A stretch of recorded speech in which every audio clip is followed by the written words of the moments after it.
Hello, I'm Glenn McGuinness, and welcome to Outburst.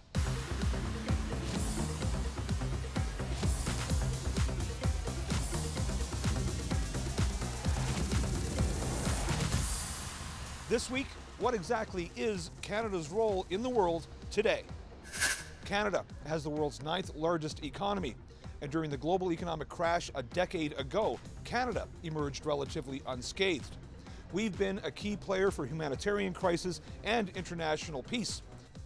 But some may feel Canada's image has been overshadowed by larger countries, most notably the US. I think we continue to somehow live in a bit of a bubble when it comes to recognizing how strong this America First agenda is. So we took this question to Canadians. How do you think America First policies affect Canada?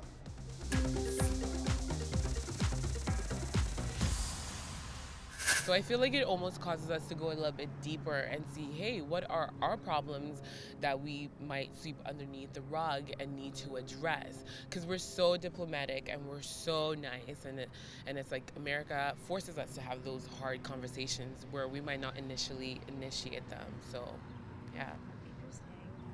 Yeah, and I think for me, what it does is that it makes me be more inclined to do research on the politicians that we have in Canada, because no offense to the US, but it's like I wouldn't want to live in a place like that where you don't feel safe as a minority, when your own president disrespects you on live television all the time through social media. Like, I would not feel comfortable and I would not feel okay living in a country like that.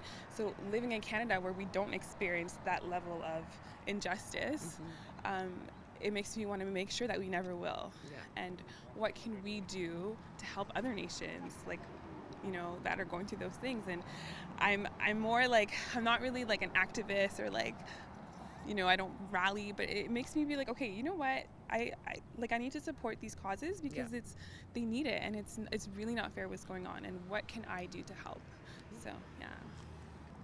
Well, there's obviously exclusionary policies, and that will affect us by proxy always, because trade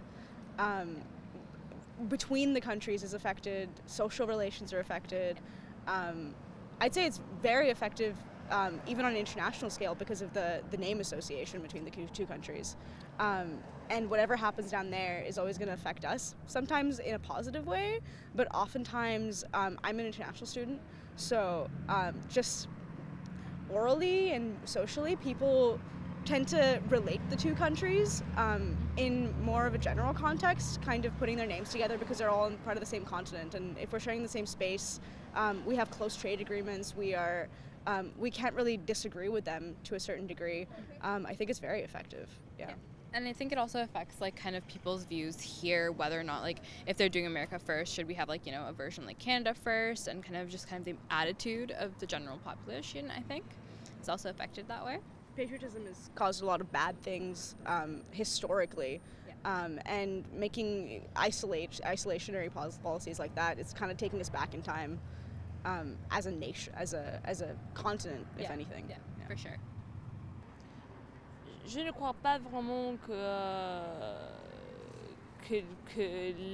l'Amérique, les États-Unis sont vraiment premières par rapport au Canada ou par rapport aux autres pays de l'Amérique du Nord.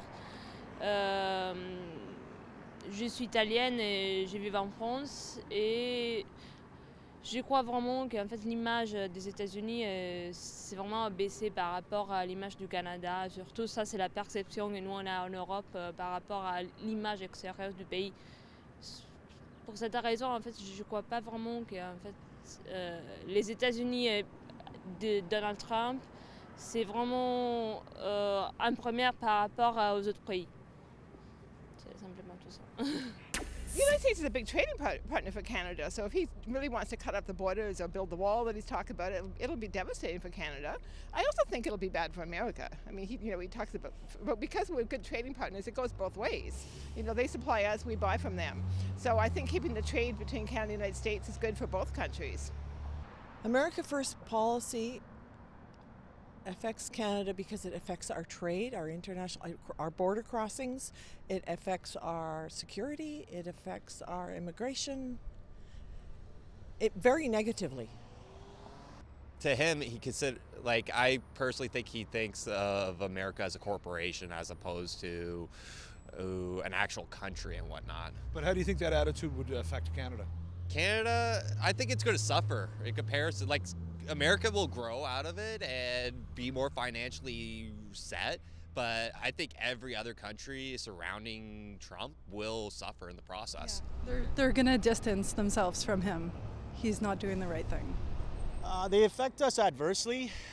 However, I believe that as all astute businessmen, and you know, the business of the United States is extraordinary, they are going to find a way to get product they need, and we have it.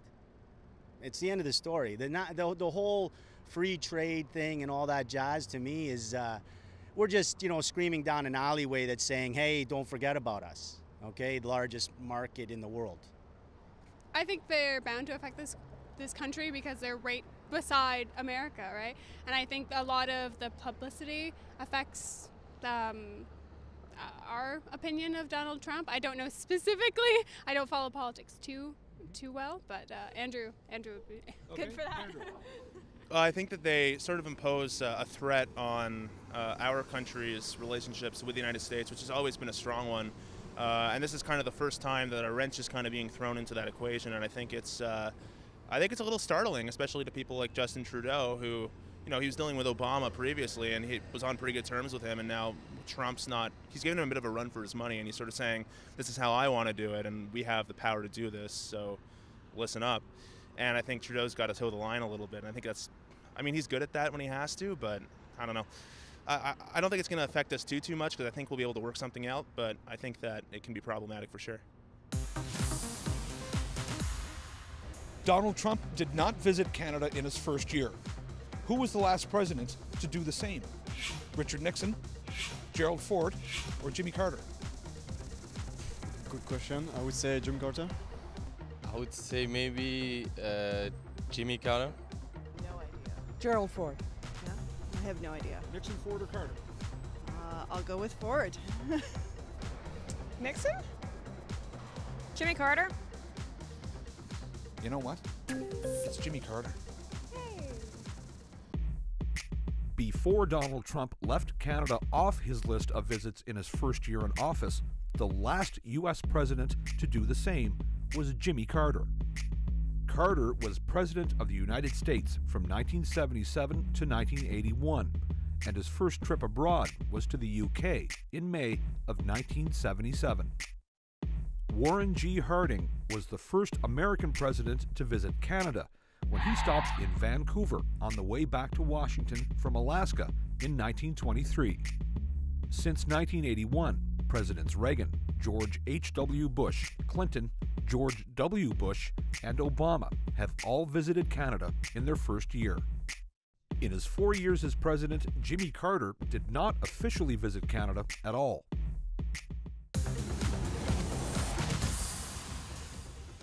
This coming June, the Charlevoix region of Quebec will be the setting for this year's G7 summit. It's the 6th time Canada has hosted the meeting and will include leaders from Canada, France, Germany, Italy, Japan, the UK, and of course, the US. Hosting a meeting like this can bring some prestige to Canada and also boost the economy in the host region. But it can also result in violence and riots, as we've seen during the Summit of the Americas in Quebec City back in 2002, as well as last year's G7 held in Sicily. We sent our cameras out to ask Canadians how this meeting could benefit this country. Our question: what do you think Canada can gain by hosting the G7 summit this year?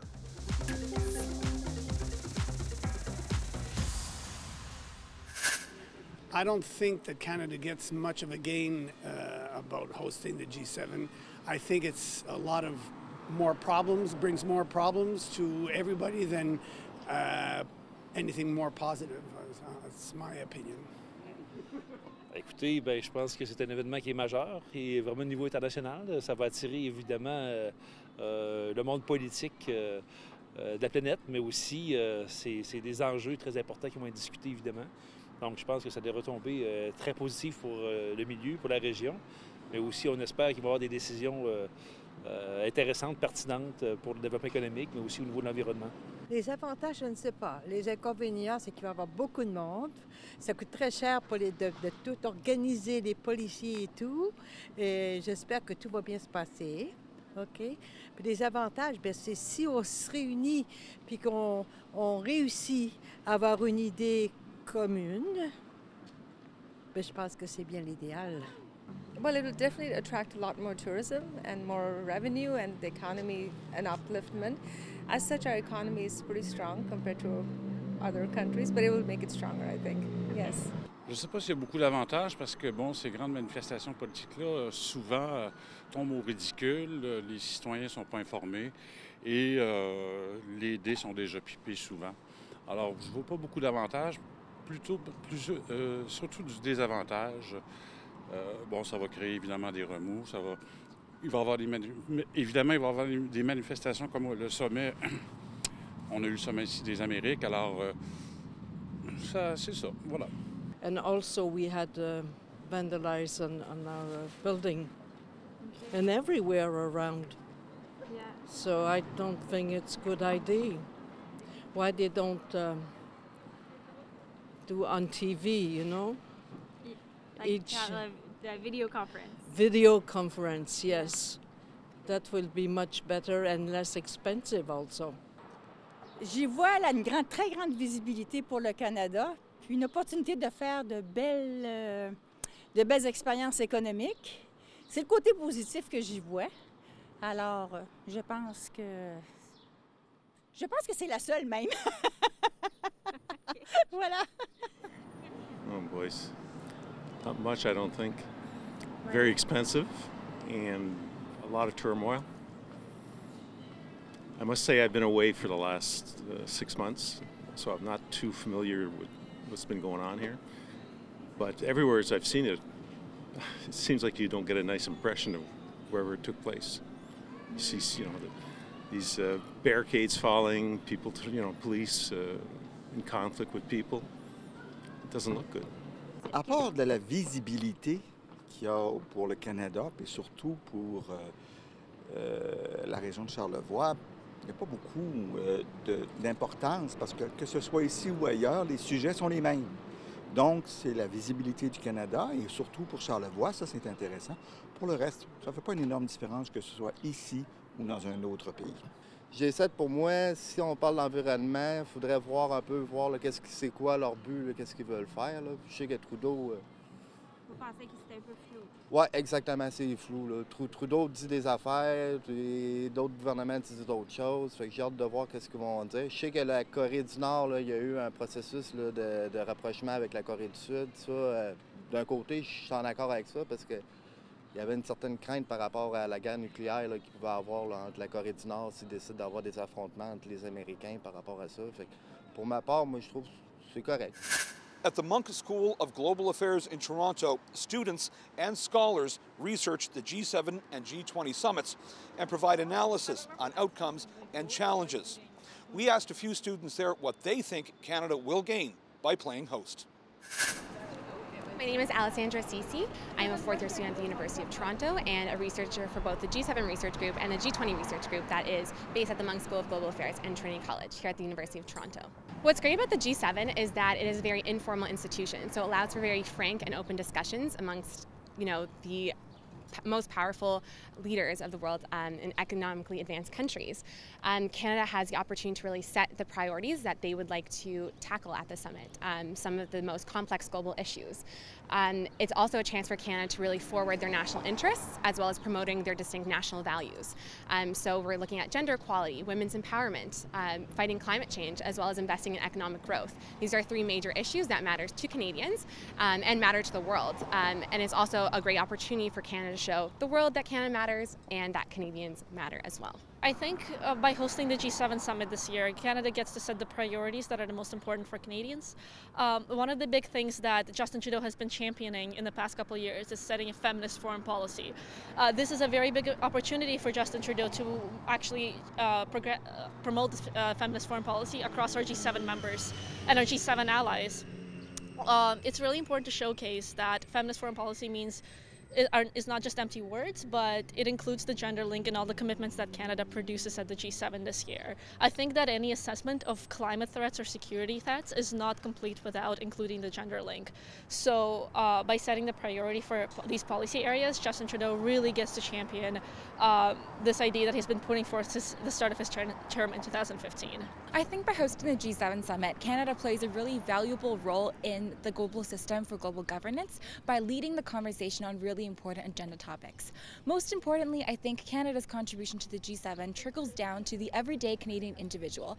From social media engagement to consultations with government leaders, I think that the G7 process in Canada has exposed the average Canadian to what the G7 process looks like. And this also means that the people and the government of Canada are now more invested in a process of global governance in which we're upholding a rules-based international order. I think today, in an age where we see a tendency over the United States to retreat from global leadership, Canada and middle powers, developed industrialized economies, have a bigger role to play in upholding the world in which we live. And I think Canada's presidency of the G7 reflects this process. In what year did Canada host its first G7 summit? 1972, 1981, or 1995? 72, 81, or 95? 95. Oh, I think it was 72. I don't know. I remember the 95 one. I don't remember if we had one before then. Is that your answer? Yeah, 95? 81. 81. 81. 81? It's 81. Oh, okay. We got. In what year did Canada host its first G7 summit? Canada hosted its first G7 summit in 1981 under Prime Minister Pierre Trudeau. There were 8 delegations, including one for European communities. Margaret Thatcher, Ronald Reagan, and Helmut Schmidt were among the world's leaders present. The setting was the isolated but luxurious Fairmont Resort in Montebello, Quebec, the largest log structure ever built. Pressing matters at that time were terrorism, food production, protectionism, oil supplies, and a buildup of armed forces in the Soviet Union. Canada will host its 6th G7 summit in La Malbaie, Quebec this June under Prime Minister Justin Trudeau.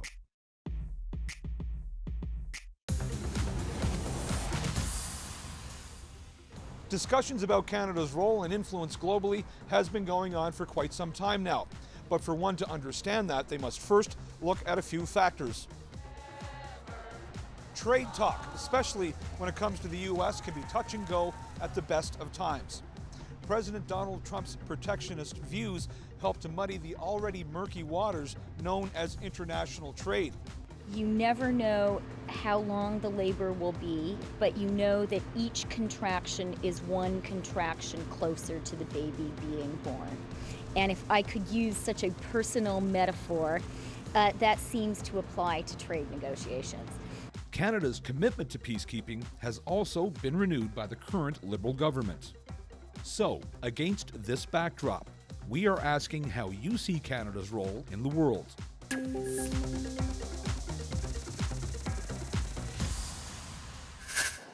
Canada's role in international affairs. Well, you know, Canada's a pretty helpful country and they want to help everybody, but I really believe they should be helping themselves first. You know, it seems kind of greedy, but you know, there's something to be said. You start at home, right? Before you save the rest of the world. You can't help everybody else if you can't help yourself. Well, I think we're generally well regarded internationally. I've traveled some internationally, and Canadians have always been well regarded. I think we're still a peacekeeping country, thank God. And I think we've done an outstanding role around the world on all levels. I think we have a positive influence on the international scene, and I think we do a good job. I think we come across as a very effective and proactive country, so I think it's good. I'm very proud to be a Canadian, and I saw a piece the other day about how under Pearson, L.B. Pearson, some people might not know the name. I wish we could have him back. but the Peace Corps was, for me, a very Canadian thing. Very proud of it. And I wish we could do it again in the right way. I'm very proud that Prime Minister Lester Pearson, many years ago, received the Nobel Prize for involvement in international affairs. I think other officials from our government do the same thing. We just don't pay attention to it all that much. I don't think we're a big player, but I think we do matter. I think what we say does have some sway, but I don't think we matter all too much. What is our voice? What fields do you think our voice is important in? Anything like with peacekeeping or like human life increasing, like decreasing poverty, stuff like that. But I don't think any defense or financial situations we have much sway in. I think ever since Trump has taken office, I mean, Canada's always kind of had a backseat as far as global affairs compared to our neighbors down in the States. But I think now that the U.S. kind of seizes all the headlines, I think even more Canada is kind of taking a backseat in as far as global politics and global affairs goes. I think that we are abiding as a country as far as international affairs go. I mean, that's a real shift from pipelines and resource development internally. But I think that our role has always been and continues to be one of keeping the world peacemakers.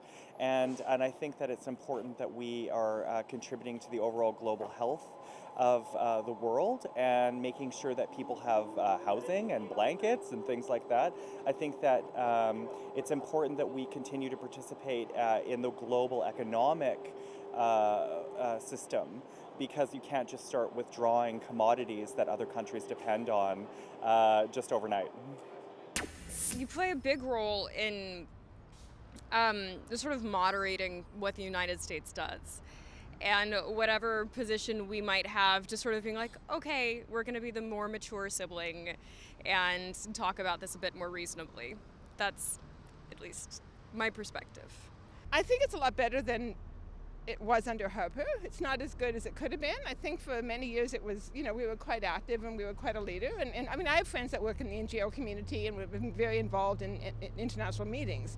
So I think it really went down a lot under Harper. I think it's coming back, but I'm hoping it comes back a lot more, because I think we could play a better role. Well, we've, since the Pearson government, we've been very involved in peacekeeping missions around the world.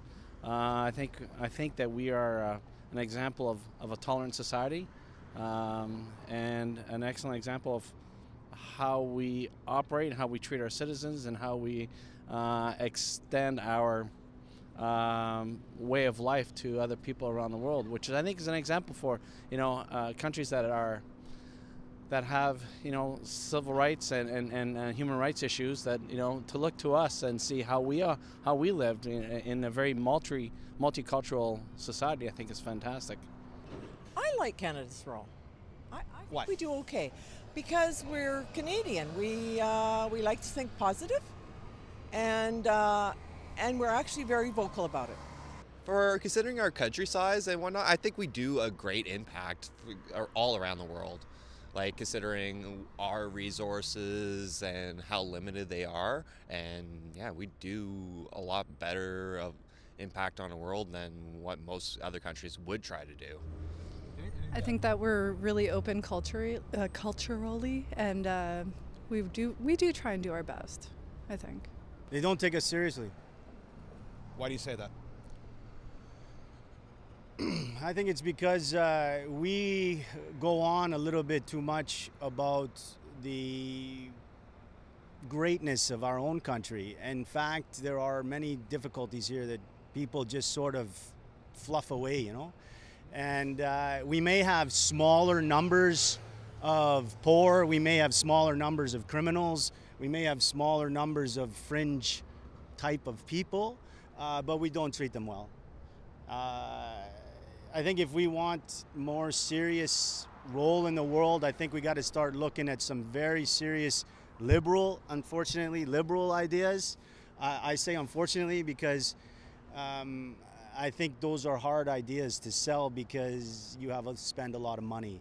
But right now, our government isn't doing a good job spending money. We're doing a good job, it seems, of, you know, talking, but not a lot of do. I think we do make an impact. I think there's more things that we can look into, and different trade partners and agreements we can look at a little bit more, but I think that we do make an impact on the international front. Okay, sir. No, I think that we make a good effort, but I think we end up playing more of a mediator role a lot of the times because we don't really we kind of lack the military power that a country like the United States would have, or China or whatnot. But I think that the will is always pretty good from Canada. We just don't have the ability to be much more powerful than we could be.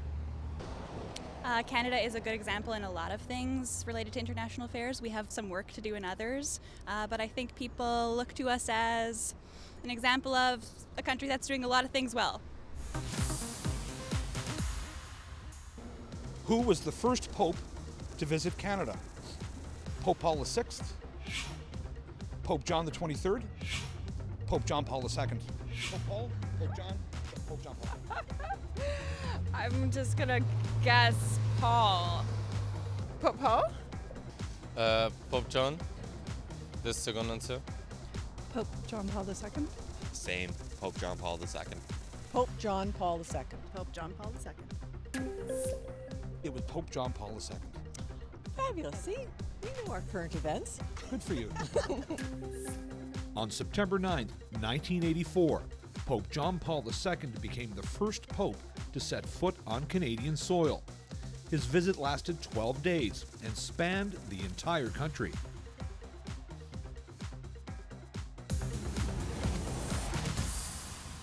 That's all for this episode of Outburst. Like what you see? Well, you can watch more full episodes on our website at www.cpac.ca, as well as on our YouTube channel. You can also follow us on Facebook and Instagram simply by searching for CPAC, or on Twitter at CPAC_TV. You'll find lots more great material there, and you can weigh in on the issues that matter to you the most. I'm Glenn McGuinness, and on behalf of all my colleagues at the Cable Public Affairs channel, thanks for watching, and we'll see you next time on Outburst.